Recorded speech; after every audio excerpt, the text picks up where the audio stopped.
গত কয়েকদিন থেকে জাতীয় নাগরিক পার্টি, যেটি আজকে আনুষ্ঠানিকভাবে ঘোষণা করা হলো, তা নিয়ে আলোচনা চলেছে। পদ-পদবি নিয়ে নানা রকম আলোচনা, নানা রকম অনিশ্চয়তাও ছিল।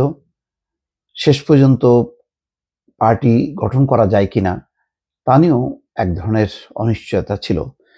তো অনিশ্চয়তার সব কালো মেঘ কাটিয়ে জাতীয় নাগরিক কমিটি আত্মপ্রকাশ শুরু করেছে এবং তারা মানিক মিয়া অ্যাভিনিউতে দর্শক যখন আপনাদের সামনে এই ভিডিওটি করছি বাংলাদেশে তখন 5টা 25 মিনিট সেটির একটা আনুষ্ঠানিকতা শুরু হয়েছে। বক্তারাও বক্তৃতা দিচ্ছেন, রাজনৈতিক দলের নেতারাও এসছেন, মোটামুটি সবই আওয়ামী লীগ এবং তার সহযোগী দলগুলো বাদে। আগেই তারা তাদেরকে বলেছে যে তাদেরকে আমন্ত্রণ জানানো হবে না।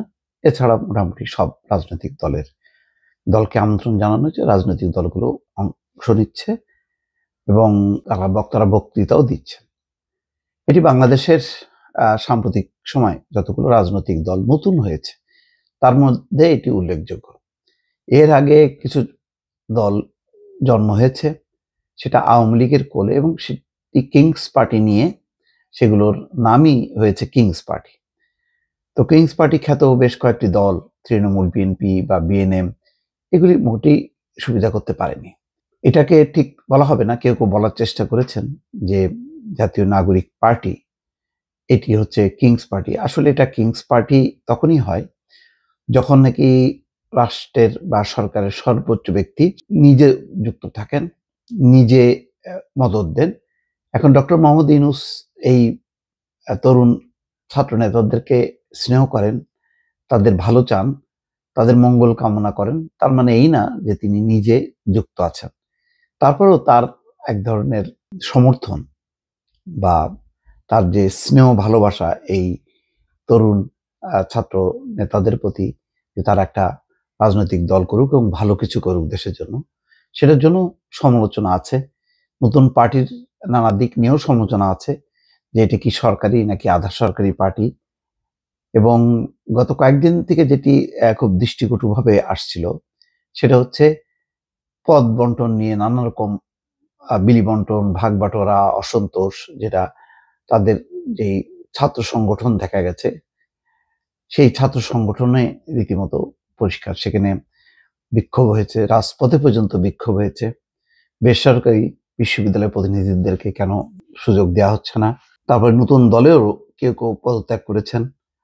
এইসব টানাপোড়েনের মধ্য দিয়ে সবচেয়ে বড় কথা হলো যে দেখলাম যে অনুষ্ঠানটা শুরু হলো বাইবেল, গীতা পাঠের মধ্য দিয়ে, তারপরে কোরআন তেলাওয়াত। এর মধ্যে একটা গণতান্ত্রিক চরিত্র বা কাঠামো বোঝা যাচ্ছে যে সব ধর্ম বর্ণ নির্বিশেষে সবাইকে নিয়ে চলার একটি বা সেই ধরনের একটা মিশ্রণে সামনে এগোবে। এটা ভালো, একটা গণতান্ত্রিক রাজনীতির জন্য এটাই দরকার। একেবারে কোনো নির্দিষ্ট ধর্মকে ঘিরে যদি রাজনীতি হয় তখন এটা এক ধরনের বিভাজন তৈরি হয়, ধর্মে ধর্মে বিভাজন হয়, এবং গণতান্ত্রিক বিশ্ব এই ধরনের ধর্মীয় দলগুলোকে ভালোভাবে দেখে না। তো সেই ক্ষেত্রে এই নাগরিক কমিটি, এখানে যদিও শিবিরের প্রাক্তন নেতারা আছেন, মিক্সড বিভিন্ন, আবার দেখা যাচ্ছে বেশ প্রগতিশীল যারা ধ্যান ধারণা করেন তাদেরও একটা সংমিশ্রণ আছে তরুণদের মধ্যে। সবকিছু মিলায় যে কম্বিনেশন, এই কম্বিনেশনটার চ্যালেঞ্জটা হচ্ছে এই যে তারা বিভিন্ন ক্ষেত্রে একক নীতি নির্ধারণের ক্ষেত্রে খুব দ্রুত নিতে পারবেন কিনা, বিবৃতি দিতে পারবেন কিনা, সবাই একমত হতে পারবেন কিনা। এখানে কয়েকজন নেতাকে, 10জন নেতাকে তাদেরকে বলা হচ্ছে তারা হচ্ছে সুপার 10। এখন আর জ্যেষ্ঠ যুগ্ম আহ্বায়ক এবং জ্যেষ্ঠ যুগ্ম সদস্য সচিব থাকছেন 2জন করে। মানে সবাইকে অ্যাকোমোডেট করা, এটা একদিক দিয়ে ভালো, আবার আরেক দিক দিয়ে প্রশ্ন ওঠে যে এত পদ পদবীর জন্য তারা মুখায় আছে কেন? দেশটা গড়া, দেশের জন্য নতুন রাজনীতি উপহার দেওয়া, এটি তো মানে তাদের প্রধান ছিল। অর্থাৎ নীতি নির্ধারণী বিষয়গুলো সামনে রেখে তাদের সেই ডিবেটটা সে থেকে পরে দেখা গেছে যে পদ পদবীর বিষয়টা সামনে এসছে। আর পদ পদবী মানেই হচ্ছে এখানে এক ধরনের ক্ষমতার রাজনীতির ছোঁয়া পাওয়া যায়, লোভের রাজনীতির ছোঁয়া পাওয়া যায়। তো সেইগুলো মুক্ত হয়ে তাদের মানিক মিয়া অ্যাভিনিউতে তাদের যে আত্মপ্রকাশ, একটা বড় ধরনের একটা শোডাউন নিঃসন্দেহে।